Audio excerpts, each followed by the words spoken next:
Let me thank all of you for being here this afternoon. This country faces an unprecedented set of crises. We are struggling with a pandemic that has already cost us over 200,000 lives. We have an economy in which we have a grotesque level of income and wealth inequality, where the middle class today is being decimated, where millions of workers have lost their jobs, and half of our people continue to work paycheck to paycheck, many for starvation wages. We are living in the moment when climate change is ravaging this planet, leading to massive fires on the West Coast, drought, and unprecedented levels of extreme weather disturbances all across the globe. We are the only major country on earth not to guarantee health care to all people as a human right. Over 90 million Americans are uninsured or underinsured, and we pay by far the highest prices in the world for prescription drugs. All of these issues and others are enormously important and should be the issues that are being debated in this campaign. But today, I am not going to talk about any of them. What I am going to talk about is something that in my wildest dreams, I never thought I would be discussing. And that is the need to make certain that the President of the United States, if he loses this election, will abide by the will of the voters and leave office peacefully. What I will be discussing today is the danger that this country faces from a president who is a pathological liar, who has strong authoritarian tendencies, who neither understands nor respects our Constitution, and who is prepared to undermine American democracy in order to stay in power. With less than 6 weeks left to go in this campaign, it is my fervent hope that all Americans, Democrats, Republicans, independents, progressives, moderates, conservatives, come together to defend American democracy, our Constitution, and the rule of law. We must ensure in this unprecedented moment in American history that this is an election that is free and fair, an election in which voters are not intimidated, an election in which all votes are counted, and an election in which the loser accepts the results. This is not just an election between Donald Trump and Joe Biden. This is an election between Donald Trump and democracy must win. The United States is the oldest continuous democracy in the modern world. We held elections in the middle of a civil war in 1864. We held free and fair elections during World War I, during the Great Depression, and during World War II. After all of those elections held in extremely difficult circumstances, the loser acknowledged defeat, and the winner was inaugurated and took office. That is what the United States of America is all about. That is what democracy is all about. But today, under Donald Trump, we have a president who has little respect for our Constitution or the rule of law. Today, that peaceful transition of power, the bedrock of American democracy, is being threatened like never before.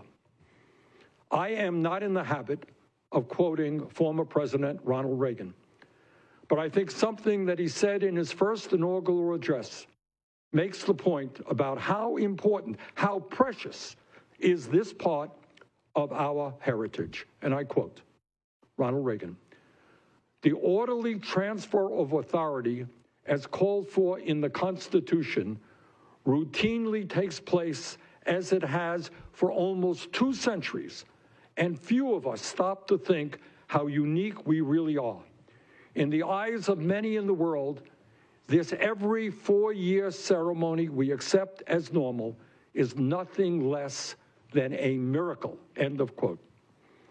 Protecting this orderly transfer of authority as President Reagan characterized it, this miracle is absolutely essential if we together, all of us, Republicans, Democrats, Independents, want to keep faith with the American ideals we hold so dear and with the sacrifices that so many made in order to protect our democracy. And in that regard, I think it is terribly important that we actually listen to and take seriously what Donald Trump is saying. Several weeks ago, speaking at the Republican National Convention, Trump said, and I quote, "The only way they can take this election away from us is if this is a rigged election." End of quote.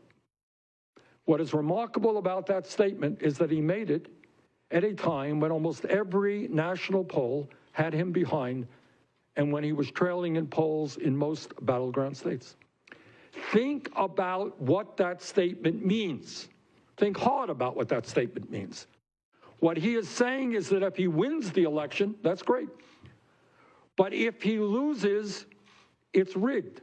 Because the only way he can lose is if it's rigged. And if it's rigged, then he is not leaving office. Heads, I win. Tails, you lose. In other words, in Trump's mind, there is no conceivable way that he should leave office.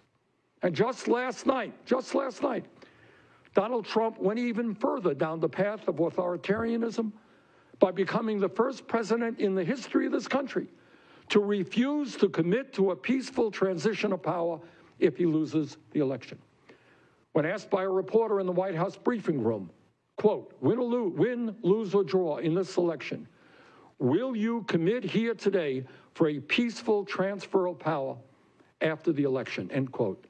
Trump responded, and I quote, "We're going to have to see what happens. You know that I have been complaining very strongly about the ballots, and the ballots are a disaster. We want to get rid of the ballots, and you'll have a very peaceful. There won't be a transfer, frankly. There will be a continuation," end of quote from Donald Trump. That is not his choice. That's for the American people to determine. Let us be very clear.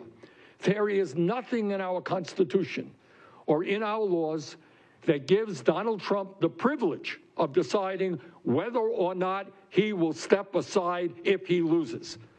In the United States, the president does not determine who can or cannot vote and what ballots will be counted.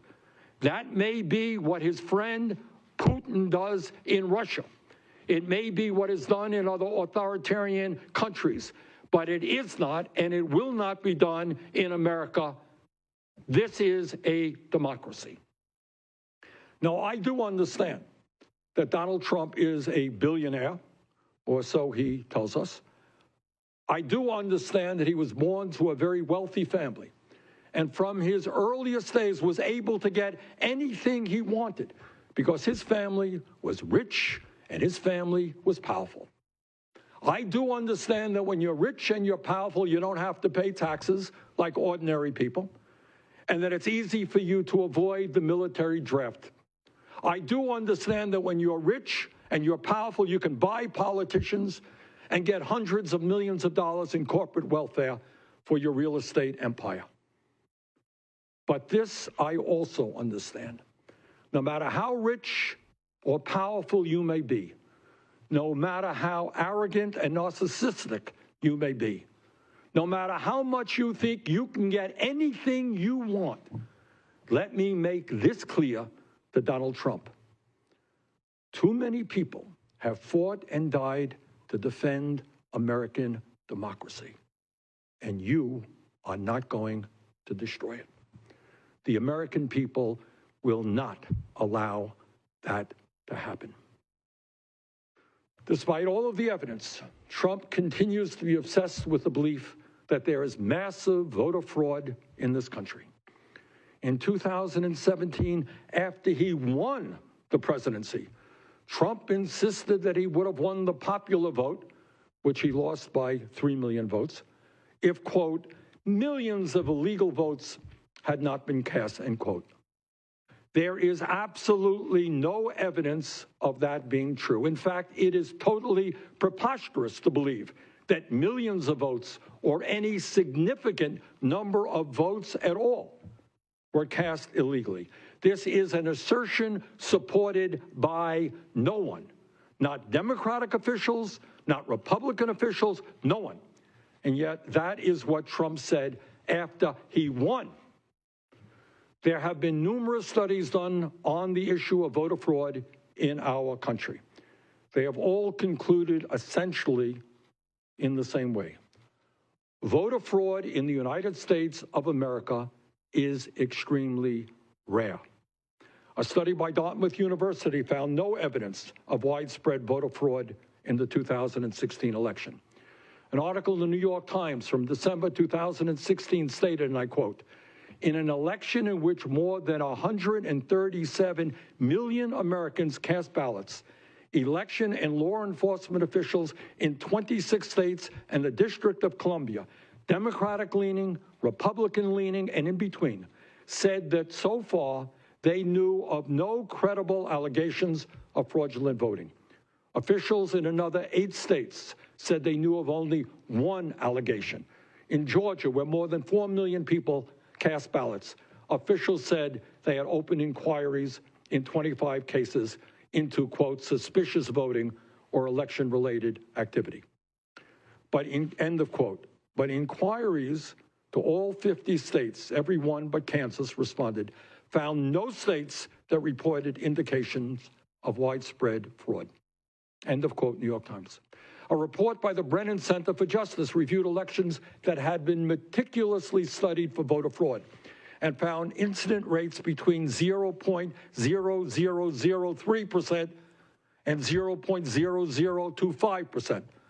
The report concluded that it is more likely that an American, quote, will be struck by lightning than that he will impersonate another voter at the polls, end quote. Even the conservative Heritage Foundation, which maintains a database on election fraud, could only find 143 criminal convictions of mail-in voter fraud out of 250 million mail-in votes cast over the past 20 years, a rate of 0.00006%. But you don't have to trust me on this issue. Benjamin Ginsburg, one of the leading Republican experts on election, a man who served as national counsel to the Bush-Cheney presidential campaign, a man who played a major role for the Republican Party in the 2000 Florida recount, and who co-chaired the bipartisan 2013 Presidential Commission on Election Administration, recently wrote in the Washington Post, and I quote, "The truth is that after decades of looking for illegal voting, there is no proof of widespread fraud. At most, there are isolated incidents by both Democrats and Republicans. Elections are not rigged," end of quote. Let me repeat from one of the Republican Party's leading experts on elections, quote, "The truth is that after decades of looking for illegal voting, there's no proof of widespread fraud. At most, there are isolated incidents by both Democrats and Republicans. Elections are not rigged." And even if the statement of Mr. Ginsburg is not good enough for you, here is what the Trump administration's own Voting Integrity Commission reported.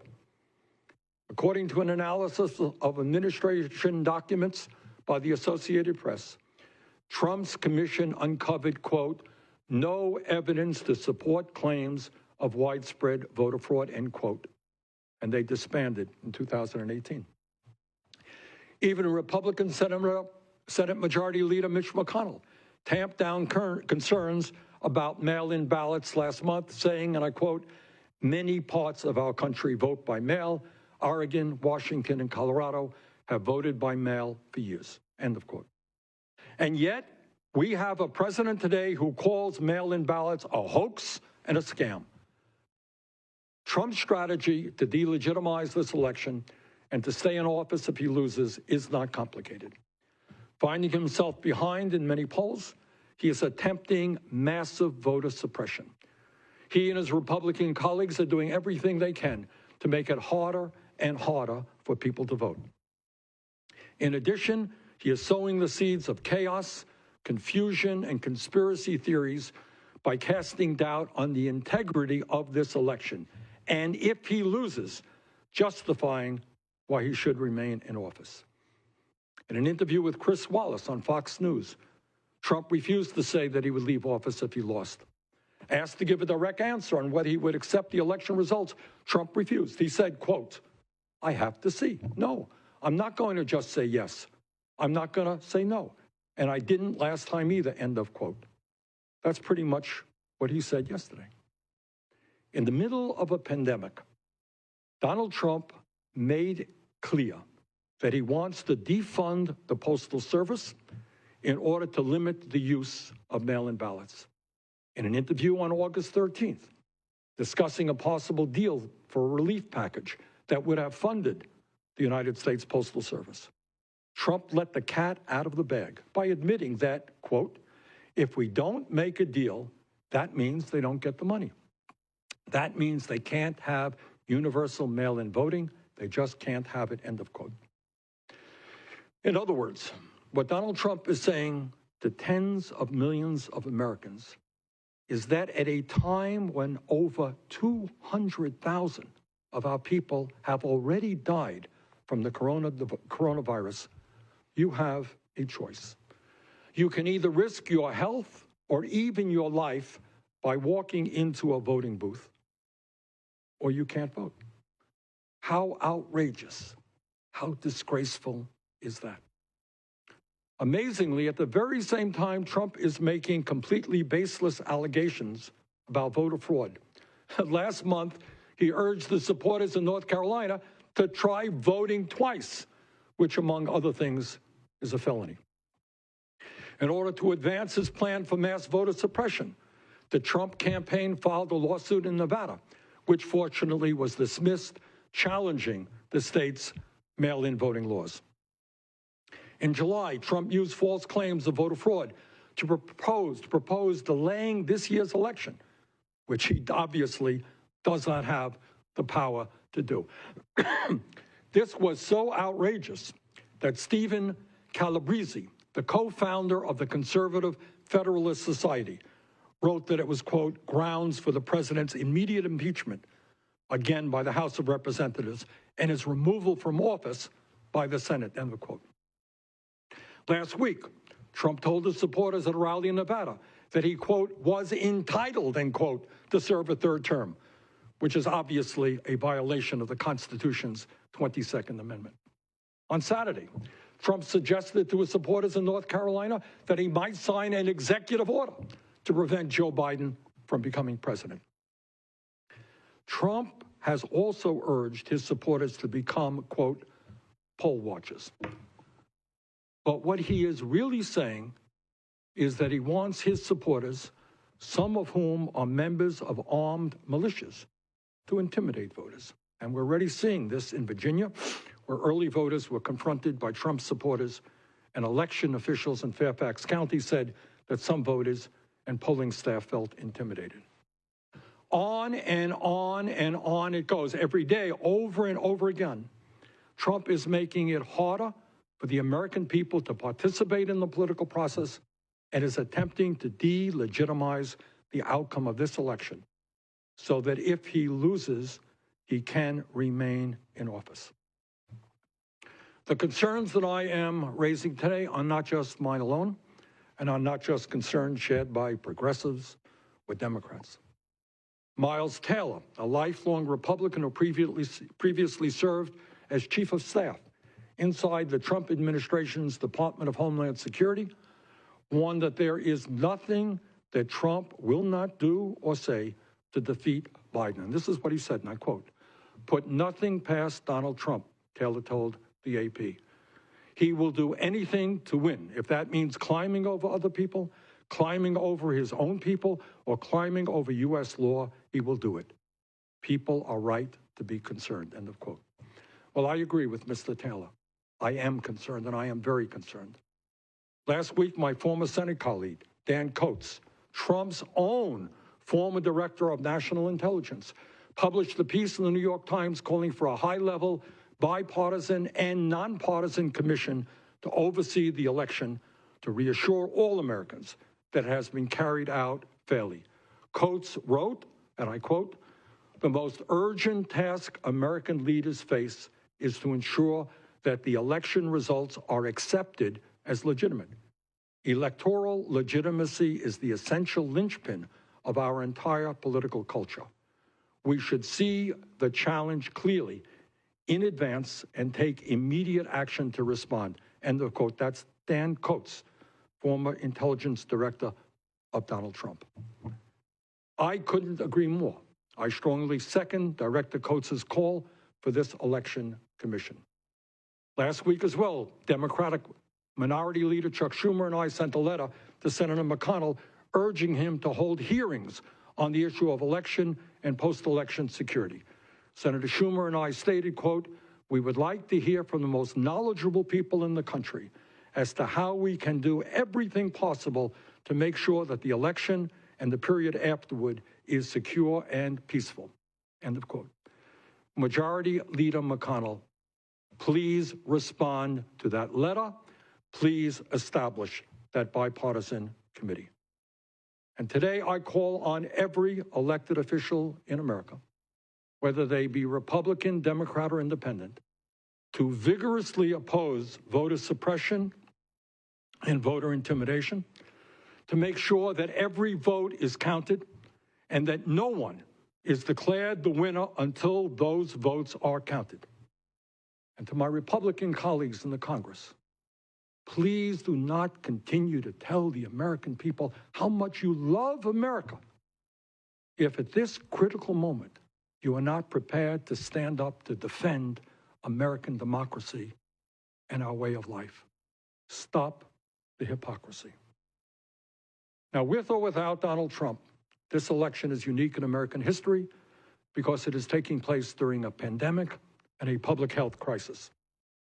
As a result, states all over America are taking the appropriate steps to ensure more Americans can safely vote by mail in their own homes instead of risking their health or their lives to vote in person. The result is that this election will see, by far, the largest number of mail-in ballots ever.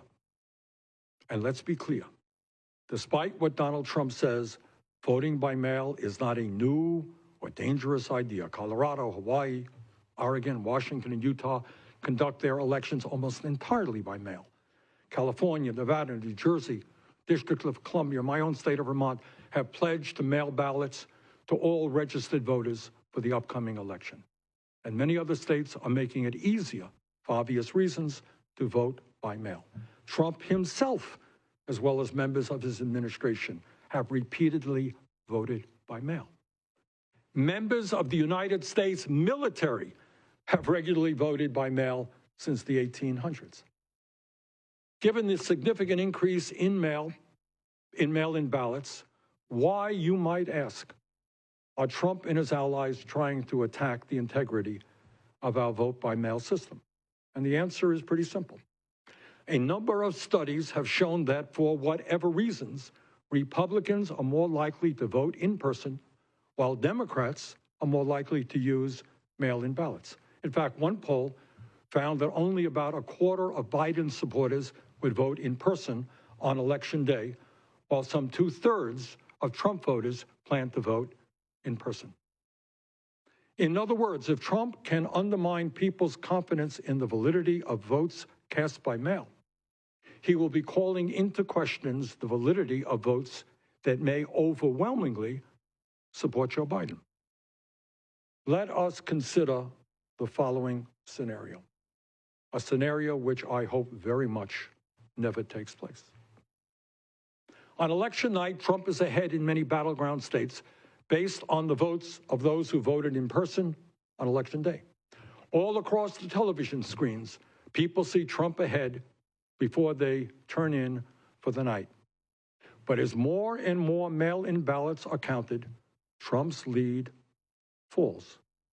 Trump then announces, with no proof, that there has been massive mail-in ballot fraud and that these votes should not be counted, and that he has won the election. In other words, Trump may well announce that he has won the election before all of the votes are counted, and that large numbers of mail-in ballots should be discarded. Furthermore, in states where Republicans control the legislature, it is possible that the election results will be ignored because of false accusations of voter fraud, and that the legislature itself will use its power to appoint electors pledged to vote for Trump, overriding the will of the people.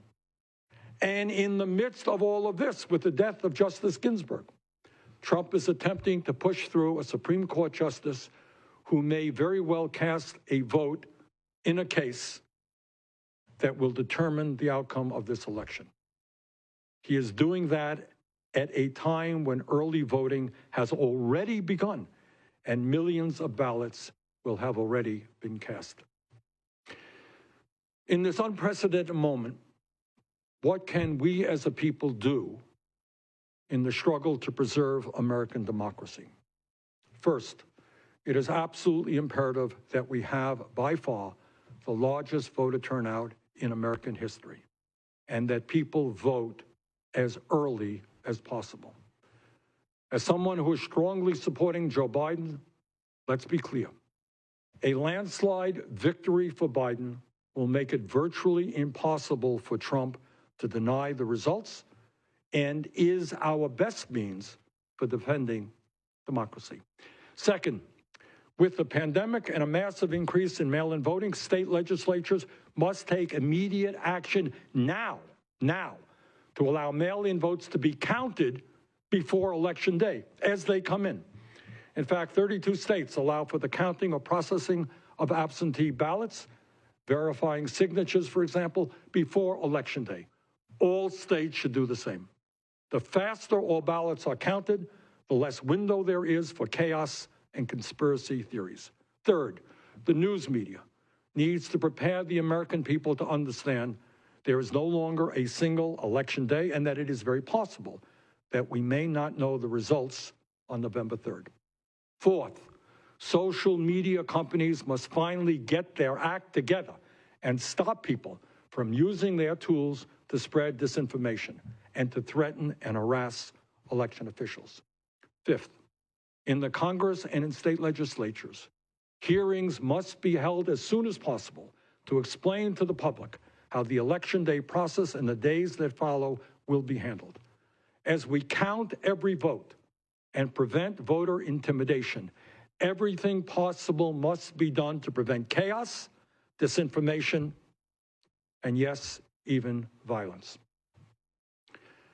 Lastly, and most importantly, the American people, no matter what their political view, must make it clear that American democracy will not be destroyed. Our country, from its inception and through the sacrifices of millions, has been a model to the world with regard to representative government. In 1863, in the midst of the terrible Civil War, Abraham Lincoln at Gettysburg stated that this government, quote, of the people, by the people, for the people, shall not perish from the earth. That was true then. That is true today. Regardless of what Donald Trump wants, the American people will preserve democracy in our country. Thank you all very much.